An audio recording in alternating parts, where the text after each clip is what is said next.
CNT Iton Das Road Chabiwa Chatorwa Chapindonemo Big up to Iton. Chapindonemo Bada Chapindonema Tsotsi Parikuti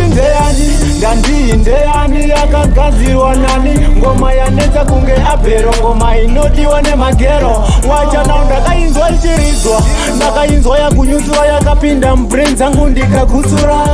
chembere dzotamba dzichifukura ngoma yatakateera kubva tichikura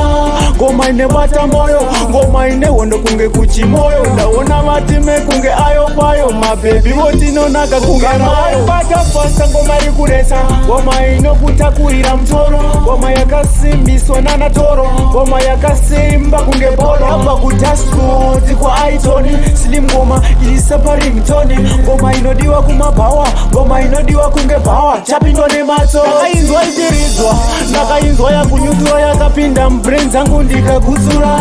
chembere dzotamba dzichifukura ngoma yatakateera kubva tichikura ngoma inebata moyo ngoma inehondo kunge kuchimoyo ndaona matime kunge ayo payo mabhebi votinonaka kunge mayo kunge feni vere tateni ikurira mudenga muaeroplani ngoma inokupa plani ngoma inochinja kunge fashani kuti ndeani yakagadzirwa nani ngoma yanetsa kunge abhero ngoma inodiwa nemagero wachana ndakainzwa ichiridzwa ndakainzwa yakunyutswa yakapinda mubrain dzangu ndikagutsura chembere dzotamba dzichifukura ngoma yatakateera kubva tichikura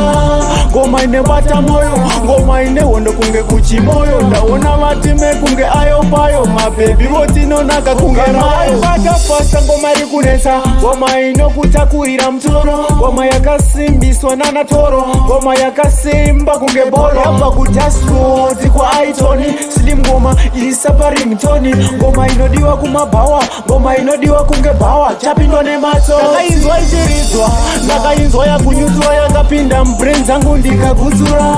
chembere dzotamba dzichifukura ngoma yatakateera kubva tichikura ngoma inebata moyo ngoma inehondo kunge kuchimoyo ndaona matime kunge ayo payo mabhebi votinonaka kunge mayo